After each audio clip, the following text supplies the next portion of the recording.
Hi, it's Tracy Makarenko, and it's May 2017, actually almost June. It's been several months since I've done any type of reading for you or sent out a newsletter. Um, been dealing with some fallout, I guess, from a lot of the healing that I did several years ago. I've been kind of in recovery mode from that healing and just needing to be one with myself and give myself a lot of precious time to really sort out a lot of the stuff I talked about in my book, Moving from the Outside In. And the big part was I ended up uncovering a brain injury when I started my healing. And so I've been just sitting with my brain and allowing it time to recover. And that's why you haven't seen a whole lot of me in the last year and a half or so. I've been just letting it heal, and it's starting to feel normal again, which is really, really great. I do a lot of brain work. You might know that. I've talked about it before, and I've taken quite a few classes. And so having the ability to look at it from the other side, from the brain injury side, and not just from the practitioner side, has given me a lot of insight about how brains work and how brains need to be worked with gently over time.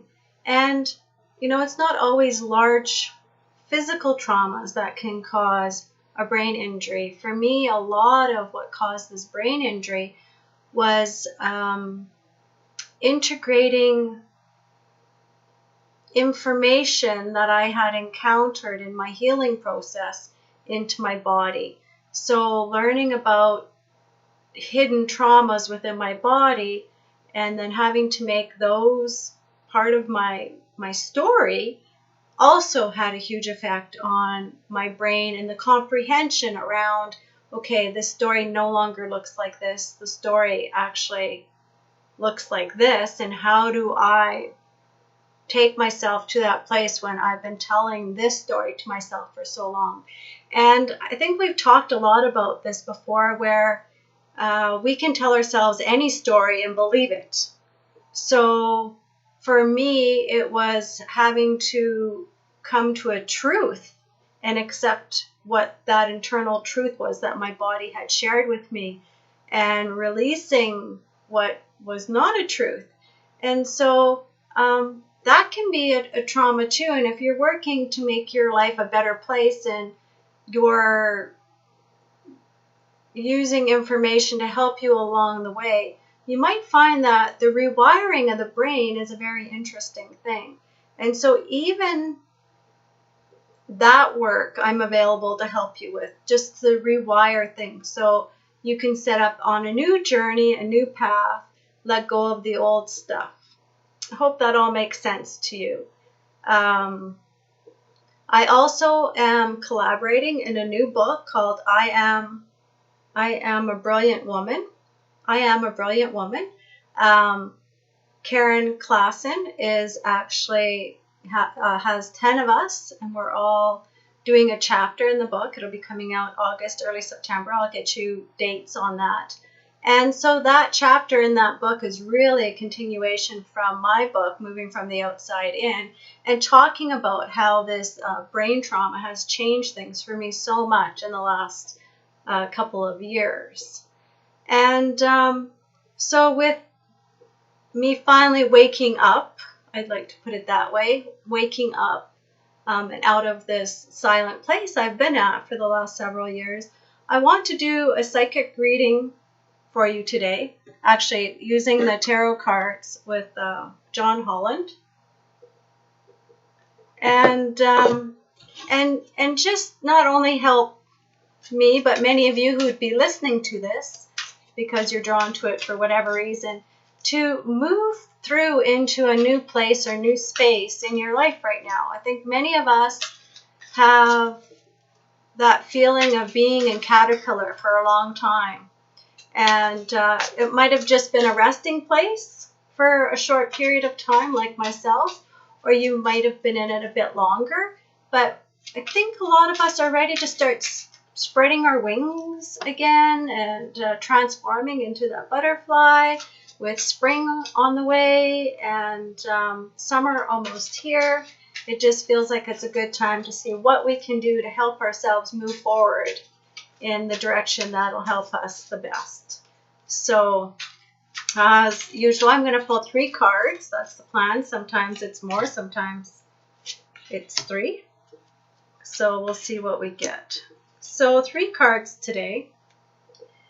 And I haven't really worked with John Holland's cards that much, so we'll see what they have to say. The first card is the base chakra. There you go there. Oh, yeah, sorry, there's some reflection. So the base chakra, of course, is where we feel secure in our life, whether it's where we live, the amount of money we need to support ourselves, and our loving relationships with our friends and family. It's also where we feel secure around who we are and what we do. So coming from the truth of who you are and what you are is very important in the transition period right now. So if you haven't figured that out, then I want you to sit with this red card, put it on pause, sit with the red card, and tap into your base chakra. And allow that energy to just enter you to find out what your truth is. You know, you can put your feet in the sand somewhere, not water, because that'll open your crown. You really want to ground into your feet. So sand or dirt, even grass. And just connect into that base chakra that holds your security. And it might be a security just for what you need right now to transform to that next place. It might be a deeper security. And maybe that's what you're looking for, is just security right now, because life is just a little bit chaotic. So then connect in to this base card, deep red, to help you settle in. And find that information first before you move forward into somewhere else. Because if we're a little bit off balance, it's hard to move into anything. You're taking that energy of, I don't want to call it nervousness, or anxiety, but you're taking that unsettled energy with you into that new place. And it's hard to really make the right choices when you're not settled and grounded. So the second card is authority, and it's a number 4 card. Oh, I missed this, guys. Okay, let's find a spot where there's no light shining on it. There we go. Authority. And I got to figure out how to get this screen the other way so you can actually read it when I put it up instead of it being backwards. So this card is about your inner authority, and you might have felt a bit of a shift right there. I sure did. It's about your power. It's about making those right choices for yourself. And we always need that reminder not to make choices because of somebody else.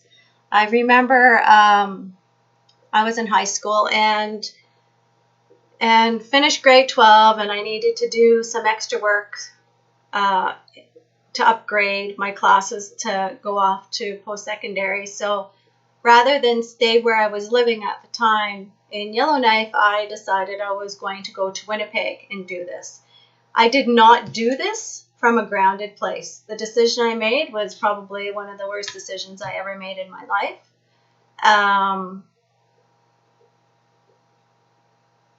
But I never thought about anyone else other than myself, and the fact that I just needed to leave town. And I remember friends getting very upset with me for the fact that I had made this decision to leave her behind. because she had decided apparently to stay there for another year because I was staying for another year. It did not occur to me that anyone would have made a decision that large around me without saying anything. And of course, it was maybe the right decision for her in the end, or it wasn't.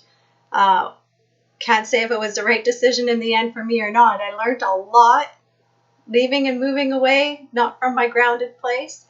But you need to decide where you're giving your authority, is why I'm telling this story. You need to decide if you're doing it for yourself or you're doing it for someone else. And maybe that someone else doesn't even know you're doing it for them. You just think it's the right thing to do. So really tap into what is right for you and what helps you. And if you need to discuss it with somebody, that's fine. Have the conversation true and honestly, coming from that base chakra, from that grounded place. And let your heart know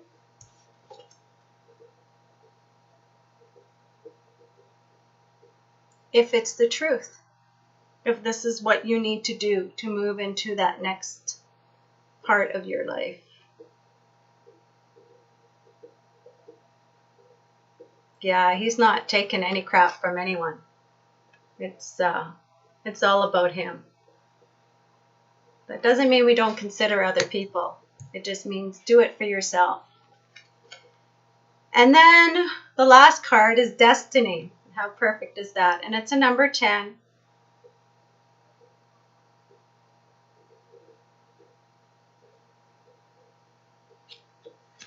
There you go. Oops, this way. Destiny. And then do you feel how the energy rises up out of your crown chakra? Because when you come from a very solid and grounded place and you make decisions from that grounded and solid place, you will find where you're meant to go, whatever that is. And like I said earlier, I've been sitting for about a year and a half, 2 years. And in that place, because there was nothing I could do, I had to just sit and wait for my brain to get better. I truly did find a new grounded space for me. All the courses I had taken had me very confused about how I was supposed to go, be, do more. And it was really hard in the beginning for me to just sit and be quiet when I knew that's what my body wanted, because I'd been programmed through so many workshops to keep moving. And what I realized during that period of time as I started letting that stuff go is I will be, I will do, and I will go when my body is good and ready to do it. You can't sit in a space and not do what you're supposed to do when it finally does get to you. You will feel like you have to move forward. And that's what I'm talking about. Find this spot first, because without this spot, you're not going to feel that energy move through you where you have that passion to really do the next thing you need to do. And you need to be honest with yourself. Take authority of your own life. Become that person in charge of your own life. And I'm not saying you leave people out of it, but I'm also not saying do it without coming from this place, because this place is what's going to make this so much easier, because everyone will see how much truth is coming from you when you decide to make that step in your life that's coming from that very grounded and solid place. And your destiny is just waiting for you, whatever it is. And remember, our destiny doesn't have to be big and huge and amazing. My destiny for a year and a half was to sit and do nothing. That was my destiny for that period of time. Along with that was, of course, a lot of changing and winding, rebuilding. And so just please, I ask you to sit and listen to that space and decide what it is you need to do. Or or if that need to do is nothing. And that needs to be your truth, not an excuse. We don't use doing nothing as an excuse. And I know, because I sat there and wondered if I was using it as an excuse to do nothing. But you will feel drawn to what you need to do when it's time. So I'm glad that I'm back. I'm so happy to be here with all of you again, sharing these readings. And I will keep letting you know when my book, the collaborative book, I Am a Brilliant Woman, will be out. And please share this reading with anyone you feel will could use some additional guidance. And we'll talk soon.